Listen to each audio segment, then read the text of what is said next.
Bonjour à tous, j'espère que vous allez bien et bienvenue dans ce nouvel épisode du débat Plug and Play, le deuxième d'épisode du débat.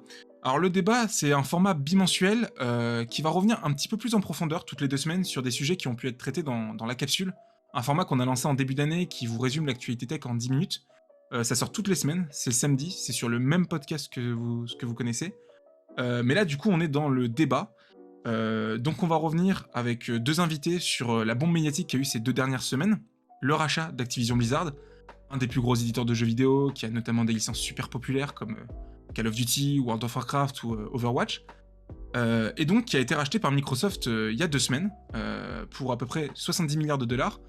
Et donc comme je disais, on va pouvoir en parler pendant à peu près 1 heure. On ne sait pas trop encore le temps qu'on va faire, mais max 1 heure avec Steve et Axel. Messieurs, comment allez-vous ? Bien, très bien. Salut Nathan, ça va très bien et toi ? Salut. Ça va. Ah, ça va être intéressant. Vraiment très très pressé de pouvoir enregistrer cet épisode. Ça fait vraiment 2 semaines qu'on veut en parler ensemble, mais qu'on se dit non, faut attendre, le format va arriver, il y a l'épisode du débat qui va arriver. Et du coup, la question que j'ai envie de poser, c'est les gars, comment vous l'avez appris ce rachat, et surtout comment vous l'avez vécu ? C'était quoi vos premiers trucs ? Vous vous êtes dit ah c'est énorme, what, c'est vrai, c'était quoi vos trucs ? Vas-y, Axel, commence. Je te laisse. Déjà pour recontextualiser un tout petit peu, c'est vrai que pour ma part, j'ai pas trop regardé en toute honnêteté les news ces derniers jours, ces dernières semaines, mais j'ai quand même appris effectivement qu'il y avait eu des discussions, il y avait des bruits qui couraient, et au début en fait, en toute honnêteté, j'avais un petit peu survolé les actualités qui étaient passées et j'avais l'impression que c'était en cours de discussion, qu'il y avait effectivement un rachat qui était en cours de discussion, mais j'ai réalisé seulement 2-3 jours après que c'était officiel, et à ce moment-là, j'étais là, mais je n'arrive pas à y croire. Je n'y crois pas.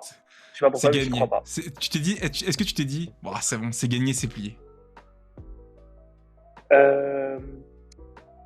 Oui et non. Dans le sens où oui, parce que là, quand même, ils ont quand même racheté, après qu'on aime ou qu'on déteste, ils ont quand même racheté, on va pas se mentir, la licence la plus populaire, même s'il y a quand même des subtilités à ce sujet, je pense qu'on va en parler bien sûr, absolument. Mais quand même, moi je me suis dit là, à ce moment-là, peut-être que c'est pas non plus complètement gagné, mais quand même, c'est quand même un sacré carton. Mais de l'autre côté, je me dis, est-ce que vraiment ça va être effectif dans la mesure où quand même, en termes de montant, c'est quand même pas rien. Et je me dis, sachant que normalement tout se passe bien, ça doit être effectif mi-2023. C'est ça, ouais, pour la fin de trimestre fin d'année fiscale 2023, donc c'est en avril ou entre avril et juin. Je crois que c'est pour juin 2023. Ouais. Voilà. Donc en fait, je me dis oui, ça peut être un gros coup. Mais en même temps, est-ce que c'est complètement acquis ? Ça, rien n'est moins sûr. Voilà. On va en reparler, ouais. Et toi, Steve, du coup, tu l'as appris comment ? J'ai appris de mon cher Nathan. Qui a spammé le groupe Messenger ? Non, même pas. T'es venu me voir en direct, je pense, juste avant c'est vrai que je t'avais envoyé un message sur Discord en mode Breaking News. Il s'est passé un truc. C'est ça, donc voilà, j'ai appris ça. J'ai été surpris, parce que je pensais pas que ça serait Activision, en fait, premier acheté, tu vois. Comme on avait déjà entendu avant, peut-être Ubisoft, mais on sait pas trop. On va en revenir dessus, ouais. Ouais, et puis là, oui, grosse licence. Surtout Call of Duty, qui est quand même une machine afrique, hein. On peut pas dire le contraire. Ouais, on regardait tous les deux, il y a 2 jours à peu près les ventes annuelles d'un Call of Duty. C'est à peu près 20 millions, entre 15 et 20 millions par an de copies. Il y a très peu de jeux, peut-être FIFA c'est même sûr, qui peuvent se target qui peuvent se vanter, en tout cas d'en vendre autant chaque année. Donc c'est une énorme acquisition. Donc voilà, à voir comment ça va se passer dans le futur, surtout je pense qu'on va en reparler un peu plus tard, mais sur les différents liens qu'il y a avec Sony, voir comment ça va se passer dans le futur. Il y a pas mal de choses, hein. On a bien fait de prendre du temps finalement pour enregistrer cet épisode, parce que j'aurais voulu l'enregistrer plus vite, mais il y avait pas mal de questions auxquelles on n'avait pas de réponse. dont on va reparler, certains sujets comme par exemple du coup l'avenir de Call of Duty. On a même encore eu des réponses hier. Alors là on enregistre, on est le samedi 29 janvier, je crois, si je dis pas de bêtises. Ouais, c'est ça. On est le samedi 29 janvier et il y a des réponses qui sont encore tombées hier. Donc il y a sûrement des choses qui vont arriver dans les prochaines semaines. Pas mal de réponses. Comme on le disait avec Axel, l'achat n'aura lieu qu'en juin 2023, en tout cas au maximum juin 2023. Alors pourquoi ? En fait, c'est parce que du coup, dans un tel rachat, les autorités de la concurrence des États-Unis, parce que pour le coup, ça ne concerne que 2 sociétés américaines, je crois pas qu'il y ait la Commission européenne, parce que ils ont des studios Blizzard en Europe, mais je suis pas sûr qu'ils soient concernés. En tout cas, il y a des autorités de la concurrence qui vont devoir passer, vérifier que le rachat peut se faire. Est-ce que ça devient pas une position de monopole pour du coup Microsoft, qui s'offre un des plus gros éditeurs ? Voilà, pas mal de questions sur lesquelles on va revenir. Mais voilà, si rachat il doit avoir lieu, il sera annoncé effectif, finalisé, d'ici juin 2023 au maximum. Mais en tout cas, ce qui a été annoncé il y a 2 semaines, c'est l'accord entre les deux pour fusionner. Donc en tout cas pour se faire racheter. Activision est d'accord. Du coup, une des questions que j'ai envie de vous poser, c'est... On le sait, l'industrie du jeu vidéo, elle a pas mal de bouleversements avec la pandémie ces dernières années. C'est un secteur qui est extrêmement porteur. Le jeu vidéo, ça pèse aujourd'hui plus que l'industrie musicale, plus l'industrie du cinéma. C'est juste énorme. Et il y a eu pas mal d'informations qui sont tombées ces derniers mois sur Activision, une entreprise assez toxique de l'intérieur, pas mal de harcèlement, jusqu'à du harcèlement moral évidemment, mais aussi du harcèlement sexuel. Pas mal d'enquêtes, Activision qui est sous le feu de projecteurs de pas mal d'États, sur des problèmes de gestion en interne, des clauses dans les contrats des employés qui leur interdit de parler à la presse ou de parler à la justice carrément. Est-ce que vous pensez que tous les soucis qu'il y a eu en interne chez Activision, tous ces problèmes qui ont fait dérailler l'action, hein, l'action avait perdu plus de 50% de sa valeur en 1 an, et tous les procès qui sont en cours par Activision, et aussi toute la mauvaise publicité qui est entourée par ça, puisqu'on a appris le jour du rachat que Activision avait même pensé à un moment racheter des journaux de jeux vidéo pour faire changer les articles qui étaient cités. Enfin, je veux dire, on est quand même sur un truc assez huge. Est-ce que vous vous êtes dit, ça a accéléré le processus ? Est-ce qu'il y avait déjà un processus en marche ? Est-ce que vous pensez qu'Activision était déjà en train de discuter avec Microsoft depuis peut-être 2-3 ans de se faire racheter ? Mais que là, Bobby Kotick, donc PDG de la tête d'Activision, s'est dit, bon, là c'est trop, j'arrive pas à cibler la situation en interne, c'est le bordel, je sais pas quoi faire. Bon, Microsoft, ils ont un chéquier, et on va vendre. Parce qu'effectivement, comme tu l'as dit Axel, il y a eu très peu de rumeurs, puisqu'en fait il y a eu des rumeurs pendant 4 minutes. Voilà, le Wall Street Journal a tweeté « Ah, peut-être que Microsoft va acheter Activision », 4 minutes plus tard, tweet officiel d'Xbox, communication officielle du groupe Microsoft, on rachète Activision Blizzard pour 68,7 milliards de dollars, à peu près 60 milliards d'euros. Est-ce que vous pensez du coup que tous les problèmes en interne ont accéléré le rachat ? Je pense que ça a aidé, très clairement. Parce qu'en vrai, pour moi, dans l'optique, t'as une entreprise et tout va mal, t'arrives pas à gérer le bateau. Faut faire quelque chose, quoi. Donc je pense que c'est sûr que Bobby Kotick a pas un peu forcé la main, tu vois, mais il s'est dit que bon, c'est peut-être le bon moment de faire quelque chose et de voir si quelqu'un d'autre peut pas faire mieux que moi, quoi, que lui, et puis voilà. Pour moi, je pense que c'est sûrement un bon truc à ce moment-là, tu vois. Après, est-ce que le prix en vaut ? Ça, c'est une autre histoire, mais voilà. Ouais, je rejoins Steve, et surtout je me dis, est-ce que c'était pas nécessaire en quelque sorte qu'il fasse ça, parce que avec le tel bad buzz qui est autour de lui et tous les problèmes qui lui sont reprochés, est-ce qu'il s'est peut-être pas dit aussi, ouais voilà, là si je reste encore dans cette position, ça va me porter préjudice, donc en fait je délègue en revendant. Moi, c'est la question que je me pose en tout cas. Ouais, surtout qu'on a appris du coup que avec le volume d'actions qu'il possède, il se fait sauter de la tête d'Xbox, qui je pense, on va tous être d'accord, a de grandes chances d'arriver. Je pense que dès que le rachat est officiel, dans la minute où c'est annoncé, Bobby Kotick part. Dès que les autorités de concurrence valident, il saute. Il partirait avec un chèque de 390 millions de dollars. C'est assez impressionnant quand même.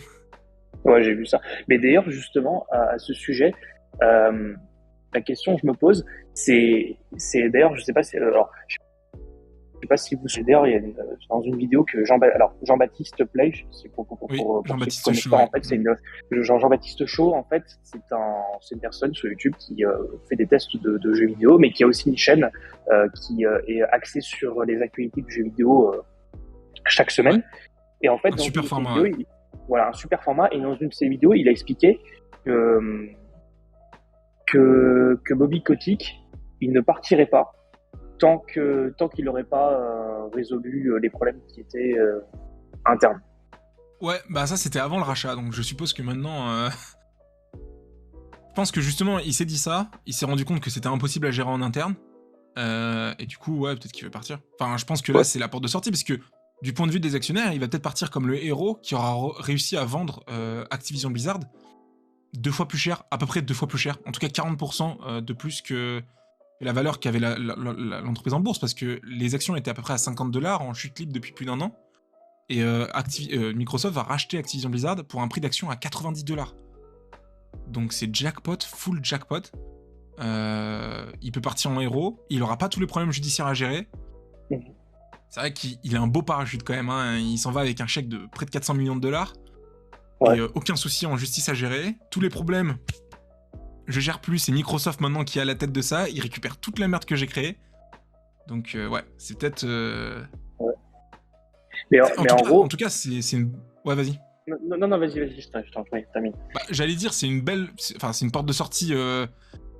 Pas folle, parce que Bobby Kotick, il y a plein de choses à lui reprocher. J'aurais aimé qu'il reste jusqu'à la fin pour justement régler tous ses problèmes et qu'il s'engage sur ce qu'il avait dit. Maintenant, il y a aussi le point de vue de Activision qui est de dire, bon bah, les problèmes sont à gérer par Microsoft. Mais donc du coup, bonne chance à Microsoft, parce que il y a pas mal de procès en cours, justement, je le disais, avec plusieurs états en l'état de Californie, l'état du Texas, la Floride, enfin, ils ont des procès avec plein d'états américains sur des problèmes de contrat, de justice et tout ça, les harcèlements et tout ça. Va falloir être courageux de la part de Phil Spencer, donc directeur de Xbox, pour redresser tout ça, réinsuffler une nouvelle politique, de l'envie aussi, parce qu'il y a plein de problèmes aujourd'hui d'Activision de recrutement. Alors, évidemment, vu tout ce qui sort depuis 1 an dans la presse, il n'y a pas grand monde qui a envie de se faire embaucher dans cette boîte.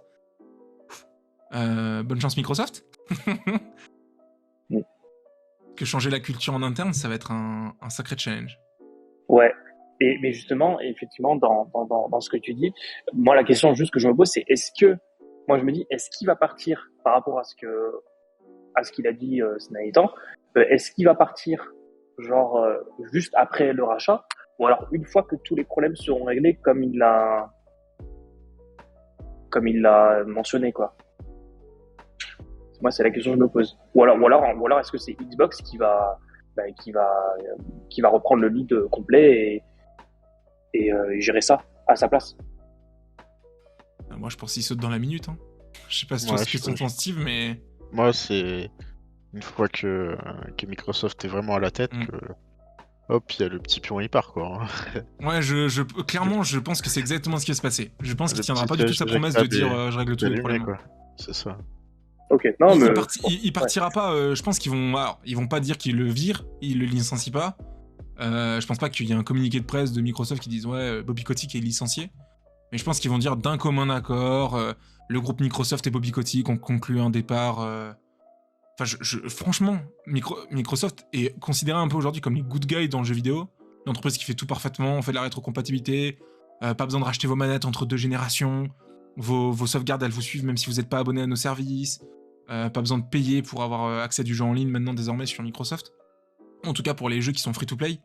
Donc les jeux qui sont gratuits à jouer, vous n'avez pas besoin de payer pour accéder à la partie multijoueur en ligne, qui était le cas chez PlayStation, et du coup PlayStation a dû aussi revenir sur ses positions. Donc c'est vrai que depuis 3-4 ans, Microsoft fait un peu tout parfaitement dans le jeu vidéo, et ils sont un peu considérés comme les gentils, les parfaits. Je vois pas Microsoft tenir avec Bobby Kotick à la tête, je peux pas m'imaginer un organigramme dans lequel il y a Bobby Kotick en fait. Juste, d'ailleurs dans une nouvelle branche, parce que maintenant ça s'appelle plus Xbox, mais ça s'appelle Microsoft Gaming. Donc ça change rien apparemment en interne, c'est juste pour unifier tous les noms chez Microsoft. Mais voilà, mais je vois clairement pas Bobby Kotick rester à la tête. Enfin, ouais, à terme, je pense pas. Non, je pense pas non plus à terme. Je pense pas. Il réglera pas les problèmes. Il reviendra, mais sur le banc des accusés, je pense, sur certains procès. Il sera écouté en tant que partie civile. Bon. Ouais. Du coup, on a parlé un petit peu du contexte, on a parlé de justement d'Activision qui s'était fait racheter. Maintenant, justement, on l'a dit, je l'ai dit en intro, Activision, et Steve l'a dit, Activision, c'est Call of Duty. Activision, c'est des licences qui sont énormément jouées chaque année, entre 15 et 20 millions d'exemplaires vendus juste pour Call of, hein. Juste pour Call of Duty.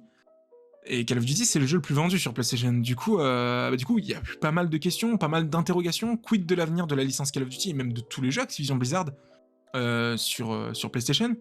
On le sait, Xbox s'est voulu très rassurant dans un premier temps, un petit peu comme ce qu'ils avaient fait avec Bethesda d'ailleurs, mais on s'était très vite rendu compte qu'en fait Bethesda... Alors, on va supporter vos jeux PlayStation, mais uniquement sur les jeux sur lesquels vous avez déjà un accord avec nous. Les prochains, c'est pas sûr, et puis on s'est rendu compte au fur et à mesure des mois que finalement, tous les futurs jeux Bethesda sont des exclusivités Xbox, Starfield, The Elder Scrolls 6, qui sera un jeu exclusif Bethesda, un jeu exclusif Xbox, pardon. Du coup, quid de Call of ? Est-ce que vous pensez réellement, parce que justement je l'ai dit, hein, c'est 15-20 millions d'exemplaires chaque année, et c'est le jeu le plus vendu sur PlayStation, quid de Call of dans les prochaines années ? Alors le prochain 2022, je pense qu'on est tous d'accord pour le dire, et d'ailleurs il y a eu des rumeurs, des infos hier qui sont un peu sorties en disant que Sony avait déjà signé un contrat avec Activision pour les jeux de Call of Duty de 2022 et 2023, et pour le nouveau jeu gratuit de Call of Duty qui est Warzone, il y a un Warzone 2 qui arrive en 2023, c'est ça ? Ces 3 jeux-là sont déjà signés en accord chez Sony. Mais est-ce que vous pensez qu'en 2024, ils vont se garder Call of Duty en exclusivité Xbox ? Alors que c'est le jeu le plus populaire chez Activision, chez PlayStation, hein, c'est le jeu le plus vendu chaque année. Hein. J'en doute. Ouais, avec le recul, il y a moyen peut-être qu'ils le gardent encore un peu. Mais la génération, par exemple ? Ouais, je pense. Mais après, un jour ou l'autre, ça va sauter ou tu vas devoir payer une blinde pour te le payer, quoi. Ouais, parce qu'il y a l'argument Game Pass, évidemment, les jeux Activision, les jeux Activision vont probablement arriver dans le Game Pass. Et c'est vrai qu'aujourd'hui, le Game Pass, c'est un abonnement, tu payes 10€ par mois, t'as accès à tous les jeux que tu veux. Tous les jeux de la licence Xbox. Moi, franchement, en fait, le truc, c'est que je peux peut-être pas l'imaginer, je peux peut-être pas y croire, mais je ne vois pas Call of Duty ne pas sortir sur PlayStation. Je sais pas pourquoi. Bon, peut-être parce qu'à l'époque, quand la Code League existait, donc le e-sport sur Call of était sur PlayStation. Je sais pas. Pour moi, Call of Duty, ça va forcément avec PlayStation. M'imaginer un monde dans lequel il n'y a pas les deux, c'est trop bizarre. Mais... Oui, bien sûr. Surtout que d'autant plus qu'à un moment, il faut bien que par rapport aux peut-être héroïques qu'ils ont, enfin retour sur investissement, qu'ils ont dû certainement calculer, je sais pas combien d'années, je sais pas combien d'années, parce que sur un rachat de 70 milliards, ton retour sur investissement, tu dois le calculer sur je sais pas combien d'années. Alors, peut-être plus vite que ça, parce que j'ai fait un tweet récemment, il y a quelques jours, il y a les chiffres d'affaires de Microsoft qui sont sortis pour le dernier trimestre de 2021. Ouais, c'était ça. Microsoft a généré un bénéfice aux 3 derniers mois de 2021, donc octobre, novembre, décembre, de 19,9 milliards. On parle pas de chiffre d'affaires, on parle de bénéfice. Donc de l'argent qui dort. Enfin, de l'argent que tu as gagné et que tu peux mettre sur ton compte que l'entreprise peut mettre sur son compte en banque. Donc un tiers du rachat déjà. Hein. Mais après, le truc, c'est que je pense que même juste Warzone suffit à rentabiliser les 70 milliards, tu vois. Genre, vraiment. What ? Tu penses vraiment que Warzone, ça brasse autant ? Je pense que sur le long terme, c'est rentable. Warzone, gros, je sais pas si t'as déjà vu, gros. Oui, bien sûr. C'est un peu, on va dire, un pay to win, hein, clairement. Donc je pense que facile, gros, ça se rentabilise. Moi, la question que je me pose, c'est est-ce que justement ce fameux Warzone 2 qui arrivera en 2023, est-ce que ça sera pas lui le seul Call of ? Est-ce que Sony Xbox va dire bon, écoutez les gars, on vous avait une nouvelle version de votre jeu en multijoueur gratuit qui arrive. Lui, il est prévu déjà, on a signé un accord avec Sony, il arrivera chez Sony sur PlayStation. Est-ce que du coup, Xbox va pas se dire bon très bien, du coup le Call of Duty annuel, on le garde en exclusivité chez nous.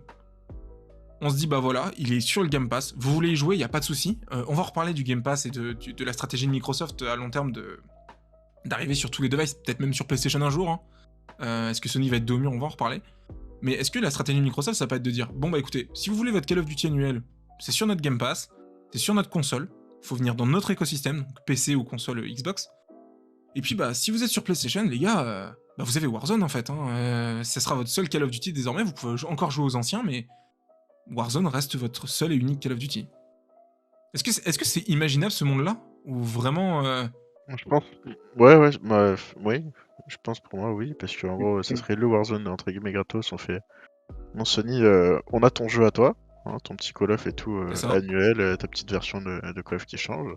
Qui te Et rapporte énormément d'argent, parce que c'est Warzone, ça. justement, tu l'as dit, c'est un Et free-to-play. derrière, pour les joueurs qui veulent faire, peut-être, j'aurais pensé au Call of Duty, mais le mode histoire entre guillemets, parce que Ouais, voilà, ouais.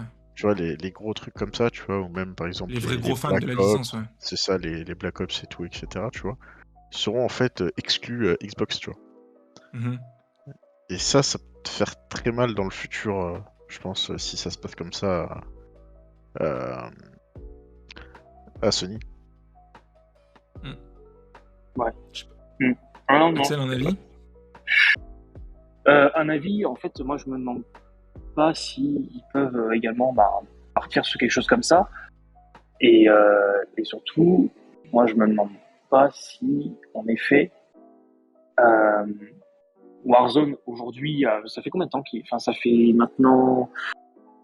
Il est sorti il y a combien de temps, Warzone, déjà? Warzone, on a regardé avec Steve jeudi soir, parce que moi, j'étais, pour être honnête, j'étais surpris de savoir que Warzone 2 arrivait, en fait. Parce que pour moi, en fait, le principe du Battle Royale, c'est tu sors ton jeu, il est free-to-play, et tu l'accompagnes dans le temps. Et quand la rumeur du Warzone 2 est arrivée, je me suis dit, oh, Activision, ils sont trop forts. Ils ont réussi à inventer le Battle Royale dans lequel tu vas jeter plein d'euros, tu vas jeter des dizaines d'euros dans un jeu pour avoir des costumes, des armes, ou surtout de l'esthétique sur ce genre de jeu. Mais que tu vas devoir racheter en entier 3-4 ans plus tard sur le nouveau. Parce que du coup, Warzone est sorti en 2020, pour te répondre, mars 2020, pile au début du confinement. C'est pour ça que le jeu a explosé. En tout cas, en partie, le jeu est très cool. Mais c'est aussi en partie pour ça que le jeu a explosé. Parce que du coup, c'était vraiment la nouveauté. Enfin, ça arrivait pile au moment où tous les pays du monde ont été confinés. Donc autant dire que Activision, ils étaient let's go. Mais du coup, Warzone n'aura fait que 3 ans au final. Parce que du coup, 2020, s'il y a un nouveau Warzone... Alors, ça reste encore des rumeurs, hein, c'est Bloomberg qui a annoncé ça cette semaine, mais s'il y a effectivement un nouveau Warzone qui arrive en 2023, tout ce que tu avais acheté, tout l'argent qui a été dépensé ou investi, c'est comme tu voulais, dans Warzone 1, ne sera pas amené dans Warzone 2. Déjà, ça pour info, c'est pas très cool, mais voilà. Et du coup, ouais, Warzone n'aura fait que 3 ans, quoi. Ouais. Après, je pense qu'il y a aussi des raisons. Je termine juste. Ce que disait Bloomberg, en gros, c'est qu'aussi Warzone 2 devrait être le premier Warzone, le premier Call of Duty entièrement nouvelle génération.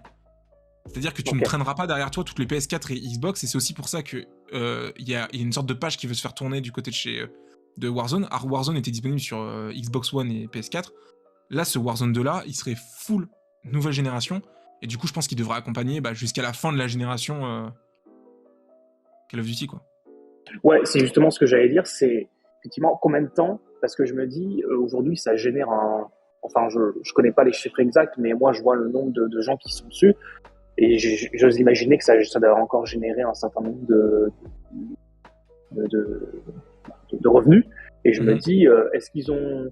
Enfin, pour moi, ils ont tout intérêt à continuer. Est-ce qu'ils n'ont pas tout intérêt à continuer à le supporter, au moins, peut-être, comme tu dis, jusqu'à la fin de cette génération, c'est-à-dire PS5 et Xbox Series.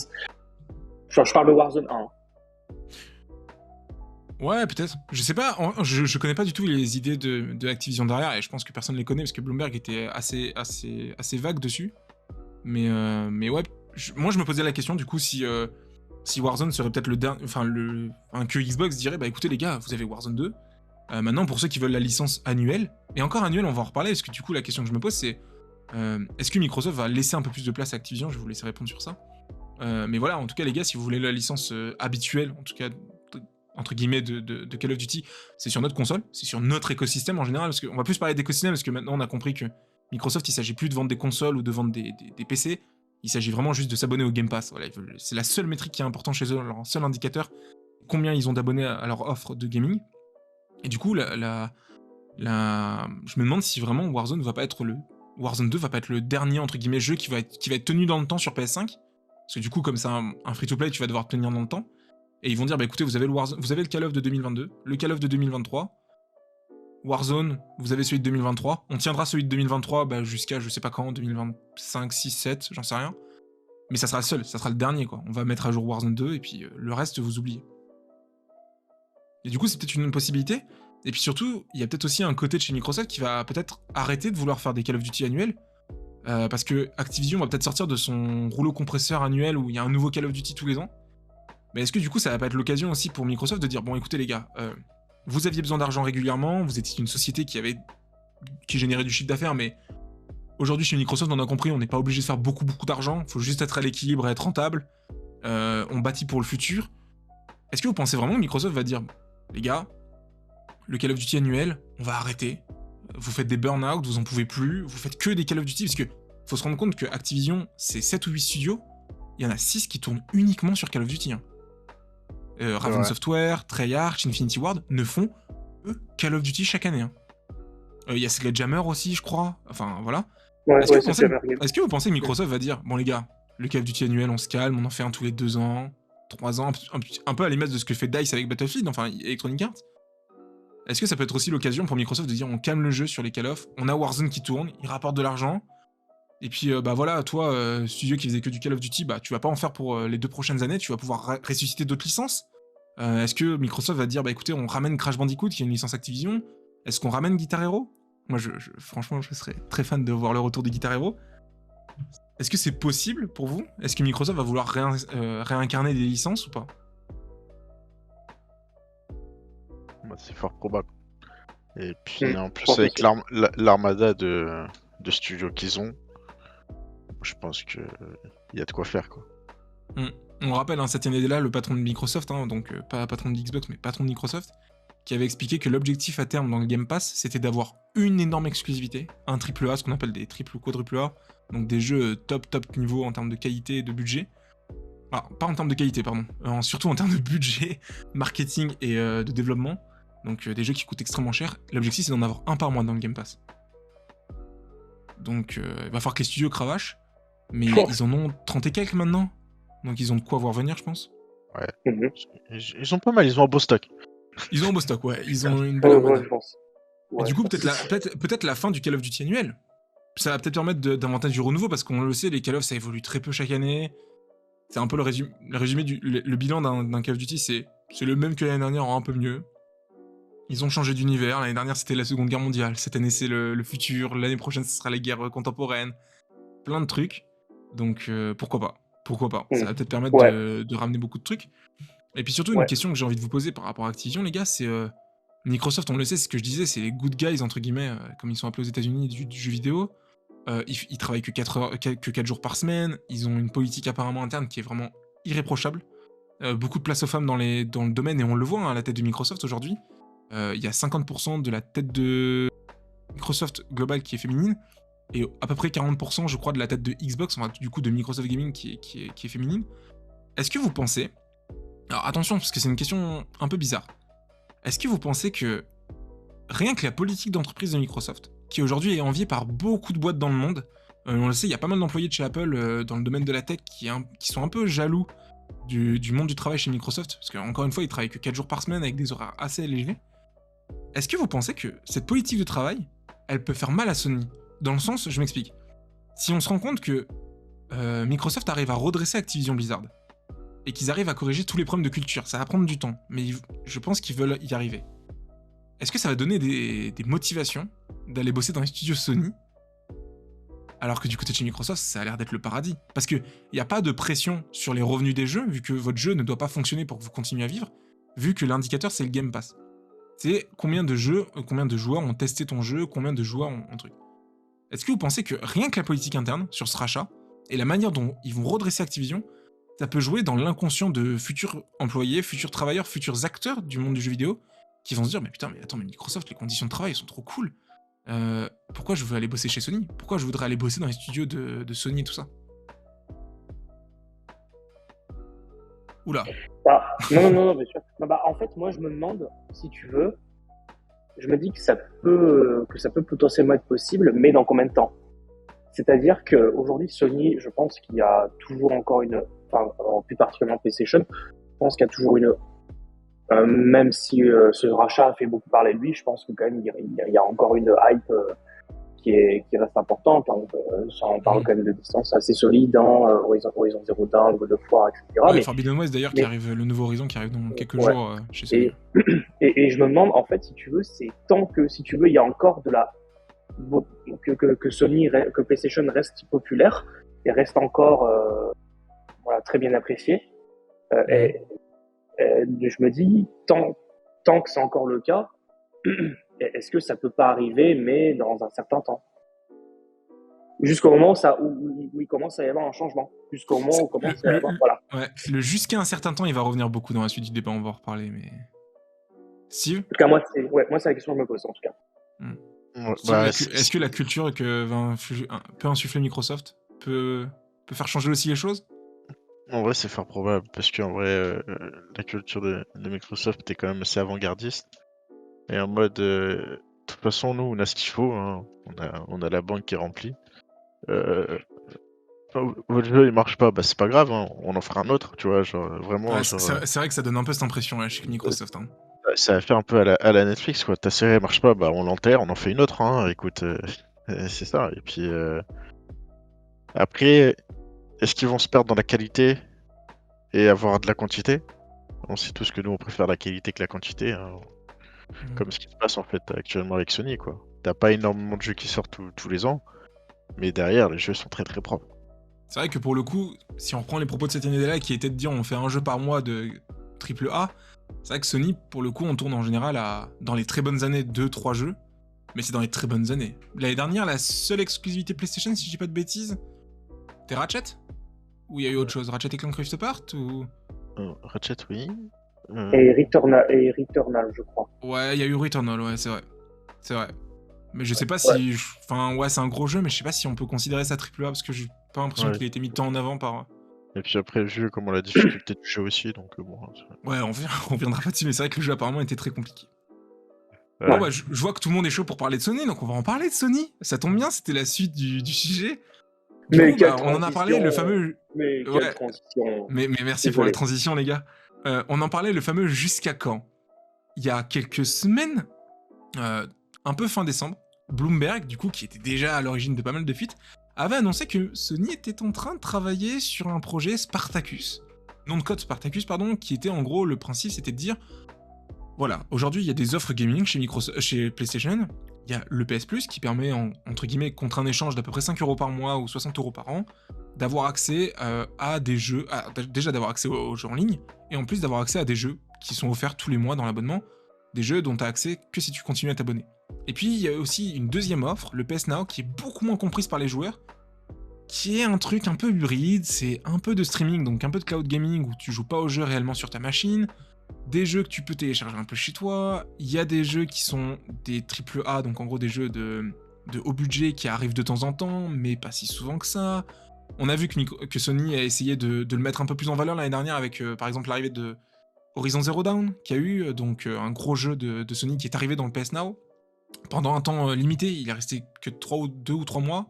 Il y a eu The Last of Us 2, The Last of Us Partie 2, qui était un énorme jeu le Sony qui est sorti il y a 2 ans, qui est arrivé dans le PS Now. Mais voilà, c'est ce que je viens de dire. C'est des jeux qui sont arrivés après 2-3 ans de sortie. Là où je rappelle quand même chez Xbox, contre 10 € par mois, vous avez un abonnement qui vous donne accès à un catalogue de 200 jeux, l'intégralité des jeux Xbox, et toutes les nouveautés des studios Xbox débarquent le jour de leur sortie dans votre abonnement, sans frais supplémentaires. Pas besoin de racheter une copie en plus. Donc tu payes 10 € par mois. Halo Infinite est sorti le 8 décembre dernier. Le 8 décembre dernier, tu pouvais lancer ton Halo, c'était inclus dans ton abonnement. Exactement ce que fait Netflix. Hein. Donc voilà, c'est le modèle. Sony a pas du tout de trucs comme ça. On savait qu'ils bossaient sur un sujet qui s'appelait Spartacus, du coup. Spartacus qui devait être un concurrent au Game Pass, mais sans réellement l'être, parce que, on le sait, Sony n'a aucun intérêt à faire un abonnement de jeux vidéo à 10 € par mois, parce que les exclusivités, Sony, ils arrivent à les vendre à 80 € à l'unité quand ça sort. On le verra avec les chiffres de vente de Horizon Forbidden West, donc la suite de Horizon Zero Dawn, qui sort le 18 février, je crois, quelque chose comme ça, si je dis pas d'erreur. Et qui devrait se vendre par palette aussi, qui est super attendu par les fans du jeu. Est-ce qu'il faut s'attendre du coup à des changements sur cette offre qui devait pas intégrer les jeux Day One ? Est-ce que vous pensez que du coup, du côté de chez Sony, on se pose des questions sur Spartacus ? Parce que le cours de Sony, du coup, suite à l'annonce du rachat, a dévissé. Hein. On parle de 20% de chute libre ou 30% de chute libre. Est-ce que vous pensez du coup que le projet Spartacus va être remanié en interne ? Est-ce qu'il y a des choses qui devaient arriver, en tout cas que Sony ne veut pas faire arriver ces jeux Day One dans cet abonnement-là ? Est-ce que vous pensez que Sony va pouvoir tenir ? Est-ce que l'offre va être remaniée ? Et surtout, est-ce que Sony va pouvoir tenir encore longtemps cette position ? Parce que les fans de PlayStation vont commencer à dire, je pense de plus en plus, putain les gars, chez Xbox, on paye un abonnement 10 € et j'ai le jeu tous les mois. Là, vous me prenez 10 € par mois, les gars. et j'ai accès qu'aux jeux en ligne et 2-3 jeux et quelques jeux offerts dans l'abonnement, mais c'est pas des jeux non plus... Enfin, c'est pas les dernières grosses exclusivités Sony, quoi. Est-ce que c'est tenable à long terme? Pour moi, ça va être compliqué pour Sony. Parce qu'en vrai, ils ont pas la montagne de fric qu'a Microsoft aussi, tu vois. C'est le sujet d'après ça. Ouais, c'est fou. Mais en fait, ça aide, quoi. Et puis après, Sony, ils peuvent pas, on va dire, fournir autant d'exclusivité que ce que pourrait fournir Microsoft. Et t'as beau Sony, c'est peut-être... 14 studios, si je dis pas de bêtises. Ok. Et Ouais. t'as beau avoir des grosses licences, mais si t'en sors 1 à 2 par an, alors que t'en as un qui en sort 12 par an, genre tu te demandes si vraiment prendre l'abonnement c'est rentable ou pas, tu vois. C'est vrai que ouais, il y a cette question à poser, effectivement. Le fameux côté rétention des abonnements, où t'es obligé d'apporter de la nouveauté à ton client très régulièrement pour le laisser inviter, parce qu'effectivement, sinon, le nouveau Horizon sort en février, je m'abonne février-mars, allez, avril, je finis le jeu, et je me désabonne. C'est ça. Et c'est ça qui va être dur, je pense, pour Sony. Et puis après, économiquement, je pense qu'ils n'ont pas assez d'argent pour racheter des studios comme le fait aussi bien Microsoft avec les gros studios qu'il a déjà achetés récemment. C'est pour ça que, ouais, je pense que ça a commencé à devenir compliqué. Même s'ils avaient l'avantage sur les consoles, je pense qu'il y a un petit retournement de situation qui va sûrement se faire dans le futur. C'est vrai que suite à ce rachat, il y a un truc quand même que moi je voudrais revenir. On est passé de Sony qui était des articles qui disaient que Sony était encore leader sur cette génération en termes de consoles, à Sony ne peut plus rien faire. Enfin, c'est fou le retournement que ce rachat a effectué. On en parlera sûrement dans la conclusion, mais ce rachat a peut-être tourné la page d'une ère du gaming où on jouait avec des jeux, on jouait avec des trucs, et maintenant on est sur les GAFAM. Quoi, les gars, c'était bien sympa, vous vous êtes amusés pendant quelques années, Sony, Nintendo, salut à tous, Sega, j'en parle même pas. Maintenant les gars, c'est Apple, c'est Google, c'est Microsoft, on vient à coût de dizaines de milliards de dollars, on rachète ci, on rachète ça. C'est vrai que ça va changer des choses. Mais du coup... Ouais, vas-y. Non, vas-y, termine. J'allais donner une stat intéressante pour l'info, je l'avais noté, Sony... Alors, du coup, le PlayStation, c'est 30% du chiffre d'affaires de Sony, en général, donc du groupe Sony. Xbox, c'est 4% du chiffre d'affaires de Microsoft. Donc c'est là qu'on voit que le rapport de force n'est pas du tout le même. Sony peut pas trop prendre de risques et Sony a besoin de générer de l'argent parce que c'est eux qui sont moteurs du groupe Sony. Enfin, PlayStation, du coup, pardon, est moteur du groupe Sony. Et donc, le moindre mauvais move peut entraîner une très très forte chute du groupe Sony. Là où du côté de chez Microsoft, le gaming, ça va devenir important. On l'a compris, que c'était le business des 20 prochaines années. Mais donc, du coup, on est porté par d'autres secteurs, le cloud, les licences Windows et tout ça, qui font que l'argent, on l'a, quoi, et on peut claquer. Je pense que c'est aussi des petits plaisirs qu'ils ont envie de se faire. Ouais, mais... quelle offre, ça serait bien de l'avoir, je la rachète. Allez, joyeux Noël. Peut-être il s'est dit, pour Noël, il a fait « Oh, peut-être j'aurais fait ça, ça aurait été plus sympathique. » Et puis, il a trouvé l'occasion, et puis hop. Qu'est-ce que je vais m'acheter pour faire mes courses? Oh, tiens, Activision Blizzard. Oh, c'est que 70 milliards de dollars. Qu'est-ce que c'est? Bien sûr. Mais en plus, franchement, parenthèse, alors à savoir que tout le monde avant, je sais pas si vous avez effectivement suivi ça, je pense que vous avez certainement entendu parler, mais avant, tout le monde parlait de Sega. Et surtout qu'en plus, franchement, il y avait des signes, mais je suis désolé, mais il y a un moment, il y avait trop de trucs. Il y avait des Asiatiques qui faisaient des signes. Ensuite, il y avait un hérisson, il y avait une manette bleue, il y avait des trucs, je me suis dit, vraiment, les gars... Mais... Non, il y a eu Sega. Après, c'est pas fini, on en reparlera, mais peut-être que Microsoft a pas du tout fini de faire ses courses, hein, ils sont peut-être encore dans le supermarché. Ils ont déjà annoncé à la caisse qu'ils rachetaient Activision, mais c'est peut-être pas fini, ils ont peut-être pas encore fait tous les rayons. Hein. Mais du coup, il y a des sujets intéressants, parce que à la base, ça devait pas être Activision. Il y a eu des infos qui sont sorties du Wall Street Journal qui disaient que ça aurait dû être Ubisoft. Mais qu'un collaborateur de Phil Spencer a fait comprendre, lui a dit Phil, écoute-moi, Activision, en vrai c'est peut-être jouable, et que du coup Phil Spencer il s'est dit, attends, Activision, Ubisoft, il a appelé Satya Nadella, et en gros on lui a dit, oui vas-y, enfin, tu veux racheter Ubisoft, c'est quoi, c'est 7-8 milliards, mais y a pas de souci, si tu veux en claquer 70 pour racheter Acti, rachète Acti. Et c'est peut-être Acti, c'est Acti qui a été racheté. Ubisoft aurait été la cible, et a failli se faire racheter, mais Activision est passé vu le poids d'Activision, Tu peux pas dire non, quoi. C'est un peu, si t'as l'argent, t'es en mode, oui, C'est quand même, comment refuser, quoi. c'est un gros studio dans le jeu vidéo, donc ouais. Là, c'est un énorme éditeur, surtout que, ouais, Activision, comme je l'ai dit, le cours de bourse avait dévissé, l'action, donc ils rachètent l'action à $90, là. Faut savoir que $90, c'était le cours de l'action l'année dernière. Donc c'est-à-dire que si Microsoft aurait voulu racheter Activision l'année dernière, il fallait mettre $90, plus encore de l'argent. Là, tu te rachètes Activision pour le cours de l'action de l'année dernière. Donc c'est full bénéf, quoi. Mais Ubisoft aurait peut-être dû être acheté. Et du coup, la question que j'ai envie de vous poser, c'est... Le projet Spartacus, du coup, est-ce qu'il va être remanié ? On a bien compris qu'on était tous un peu convaincus du fait que Sony va essayer de tenir encore, je pense un peu, mais va avoir du mal. Mais là, je vais passer la parole à Axel. Axel, du coup, tu penses que pour passer la pilule aux joueurs en mode bon bah les gars, Horizon, vous l'oubliez, il sera pas dans notre nouvelle offre d'abonnement, est-ce que la seule solution que Sony peut faire, c'est un rachat ? C'est tenter un truc de dire bon bah là on n'a pas le choix, faut racheter un Ubisoft, faut tenter un Tech2, faut faire un truc. Mais là, faut se saigner, quoi, parce que pour le coup, Sony, là où Microsoft, l'achat, c'est, on a dit 20 milliards le dernier trimestre, et l'achat se fait 70, donc à peu près en 3-4 trimestres, c'est remboursé. Si Sony veut s'en racheter un, même à 1 à 10 milliards, faut s'ouvrir les poignets, hein. C'est... Ouais, mais ça va être compliqué. On mise tout. C'est ça, c'est tout ou rien, genre, si vraiment c'est pas le bon achat, c'est fini, quoi. Mais du coup, est-ce qu'ils vont être obligés de le faire ? Est-ce que vous pensez que ça va arriver ? Est-ce que dans les prochains mois, on va avoir une annonce de Sony qui dit bon bah on s'offre... reste du monde, hein. Là je vous ai envoyé un truc justement dans le document, dans le Discord. Il y a Ubisoft qui peut se faire racheter.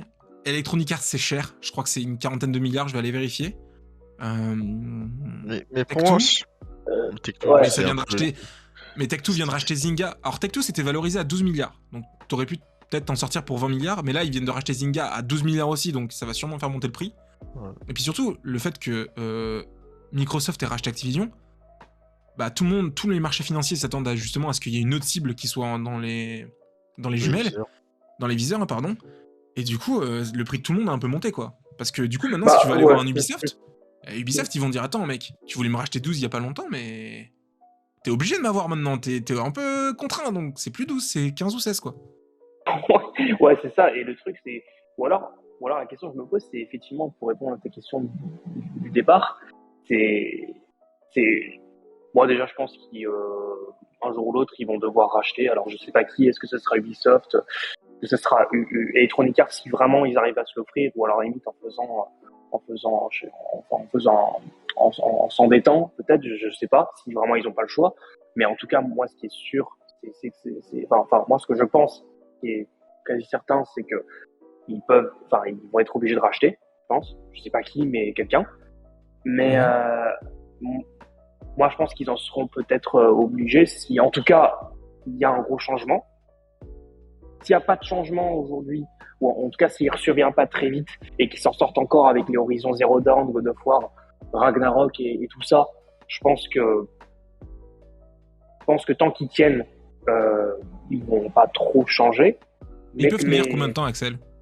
Tu penses sincèrement que la position de Sony, elle est tenable combien de temps ? Avec ce qui se passe, au moins, je pense peut-être pas avant au moins jusqu'au rachat définitif de Blizzard, au moins jusqu'au rachat définitif. À partir de là, je pense que là ils devront faire quelque chose. Ils devront intervenir. Moi, j'aurais dit peut-être un peu plus longtemps, parce que en vrai, pour cette génération-là, tu vois, Sony est encore là, tu vois. Mais on est encore au début, justement. C'est peut-être un move qui peut inverser les chiffres. Hein. Aujourd'hui, c'est à peu près 2 millions. C'est vrai que... on était sur 3 PS4 pour une Xbox One. Là, apparemment, on serait plus sur 2,2 PS5 pour une Xbox One. Ou une Xbox Series X, pardon. Du coup, est-ce que c'est pas un move qui peut inverser ? Parce que aujourd'hui, t'es nouvel acheteur. En plus, il y a eu la conjoncture, il y a eu plein de problèmes d'approvisionnement. T'as pas réussi à te procurer une PS5. Est-ce que vous pensez que cet achat-là, il peut faire changer le regard de certains joueurs qui vont se dire « Putain, j'arrive pas à choper une PS5 ?»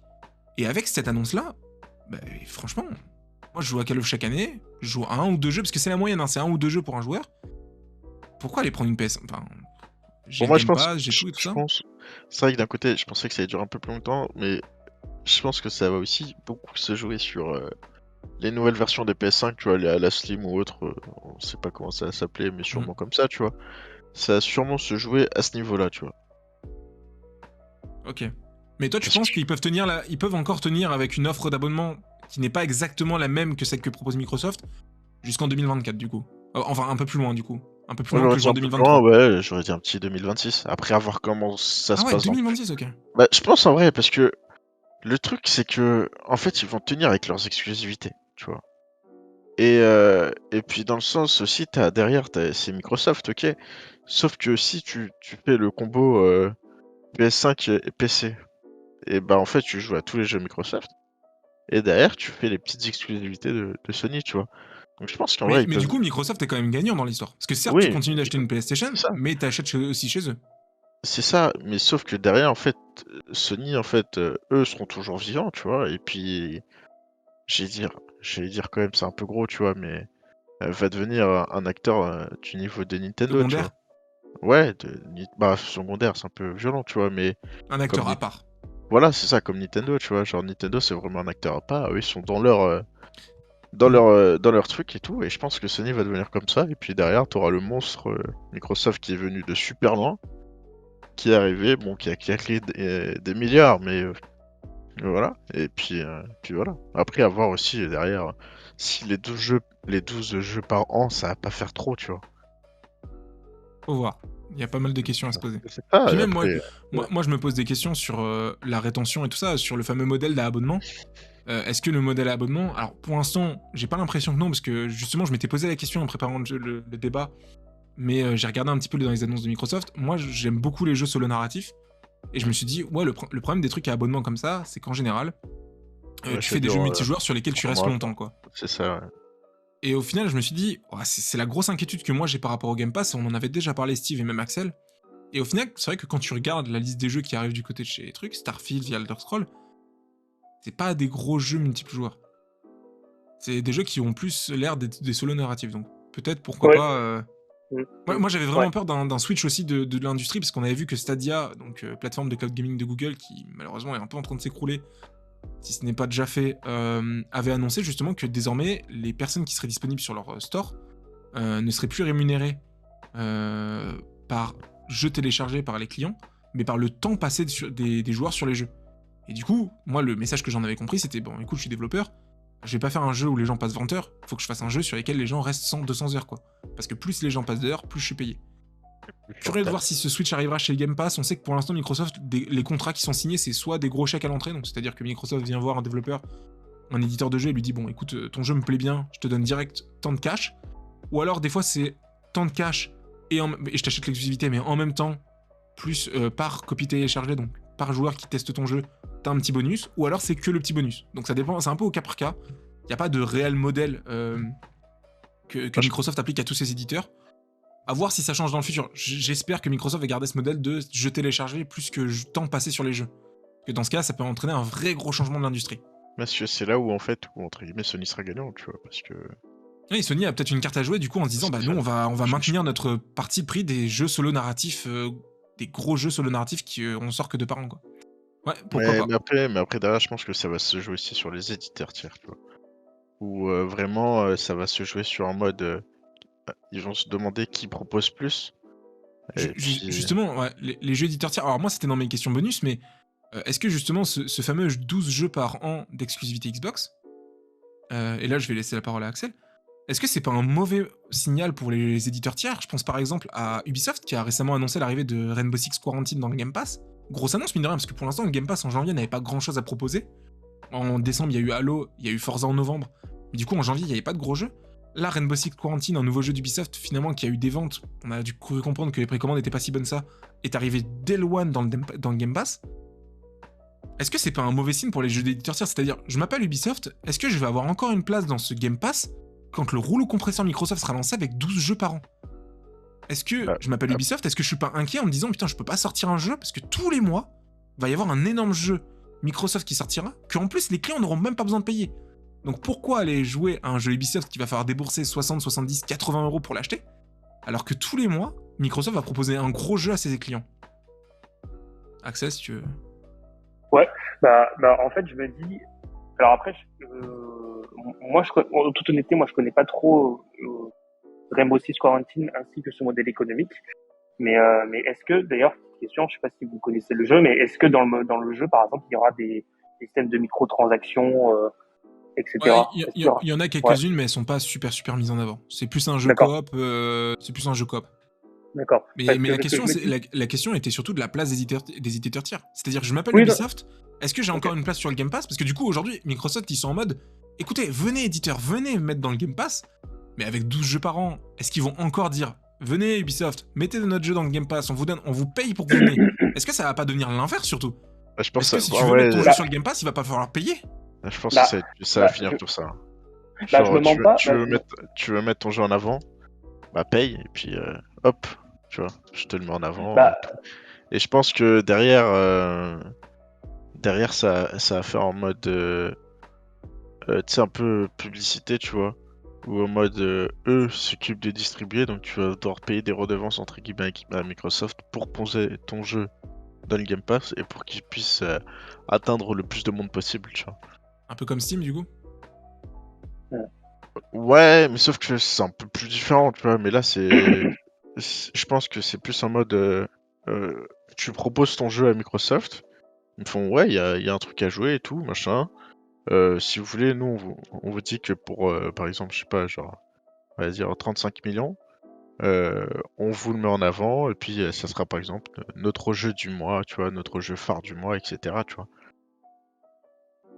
Et là, ça pourrait faire, je pense, du tort aux développeurs, parce que ça veut dire qu'ils vont sûrement devoir vendre leur jeu au rabais, tu vois, parce que Microsoft, entre guillemets, ils veulent aussi avoir de la marge, donc voilà, je pense que ça va se jouer sur un truc comme ça, tu vois, ou un peu malsain, tu vois, mais dans le grand gagnant, ça sera Microsoft dans tous les cas, quoi.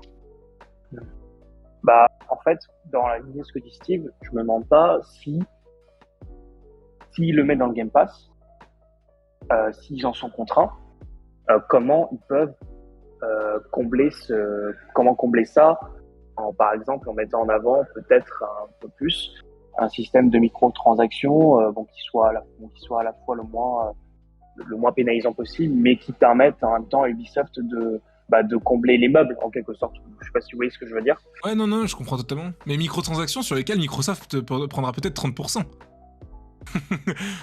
Ouais. Donc au final, Microsoft est effectivement, comme le disait Steve, peut-être le grand gagnant de l'histoire. Hein. Ton Game Pass devient incontournable.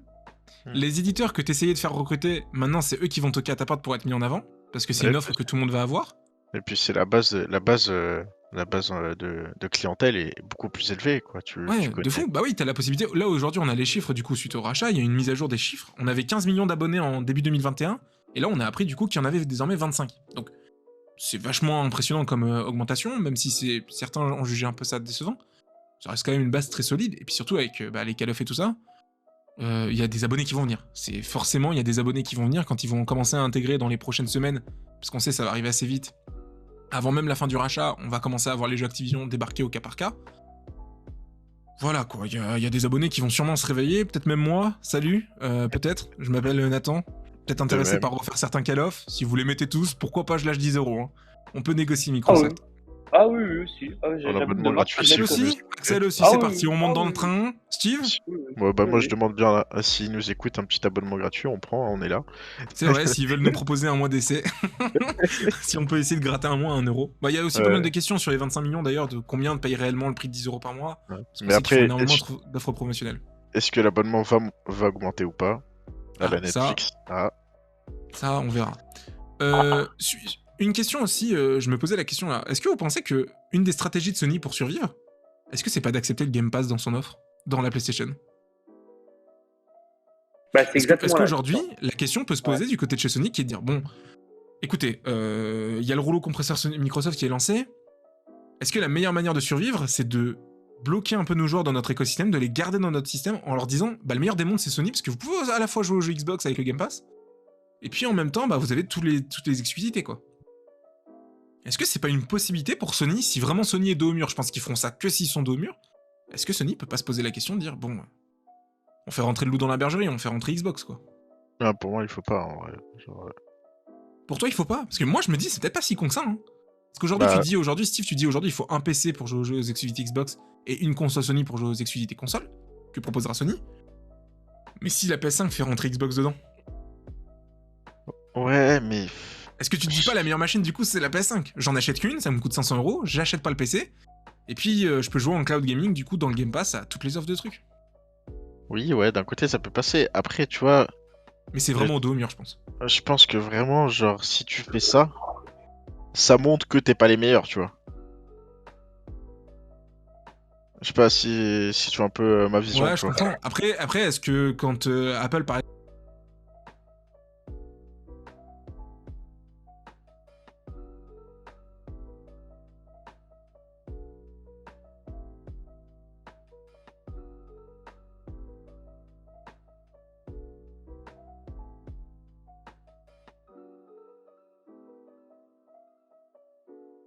exemple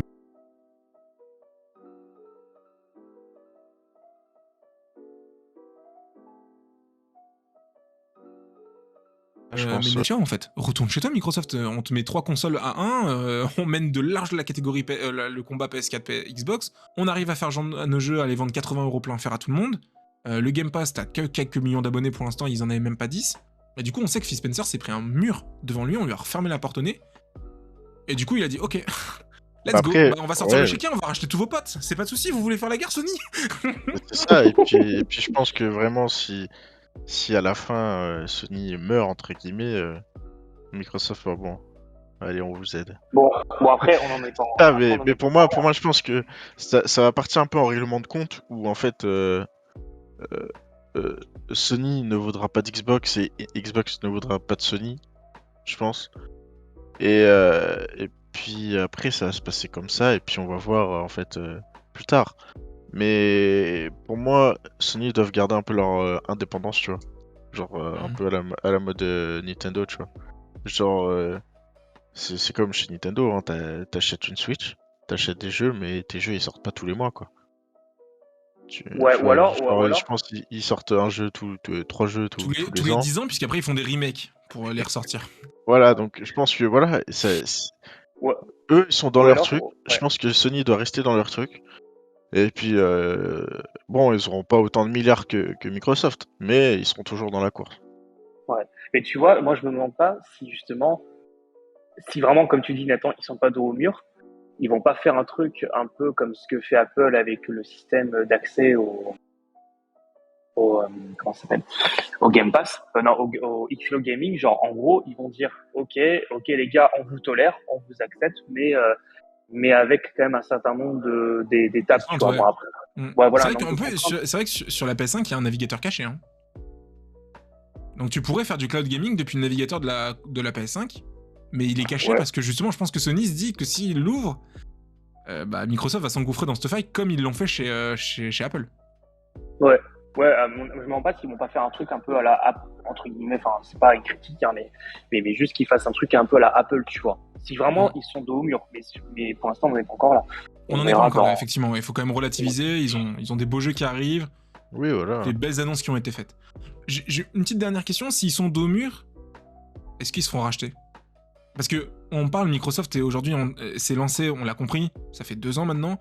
Microsoft a compris que le jeu vidéo c'est un secteur qui est de plus en plus gros, qui est déjà plus gros que l'industrie musicale et l'industrie de la vidéo cumulée. Comment vous pensez que ça réagit du côté de chez Apple, du côté de chez Amazon, du côté des GAFAM entre guillemets en gros, Facebook même ou même Netflix. j'arrive pas à trouver le dernier, Google. Est-ce que vous pensez que du côté dans les grands acteurs, ça se pose des questions et on se dit, ok, Microsoft est en train de partir, faut pas les laisser partir avec trop d'avance, il va falloir tenter un truc. Est-ce qu'un Apple va vouloir racheter un Sony ? Est-ce que un Amazon va racheter un Electronic Arts pour compléter son offre de gaming ? On sait qu'Amazon Studio existe, on sait que Amazon a un launcher de jeux vidéo qui s'appelle Amazon Games que personne ne connaît, mais bon, on va en parler. Et puis surtout, ils ont la plateforme Twitch.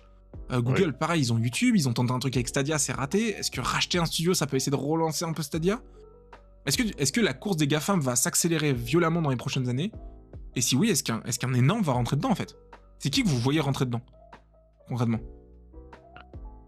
En vrai, en fait, effectivement, je me suis posé la question d'ailleurs. Parce que racheter Sony, c'est pas si cher. Hein. Enfin, pour les budgets qu'ils ont maintenant, les GAFAM, racheter Sony. Alors, on parle évidemment des GAFAM qui sont dans une autre planète, mais racheter Sony, c'est pas si cher que ça. Je vais vous trouver le chiffre pendant que vous en parlez. Tu parles de PlayStation ?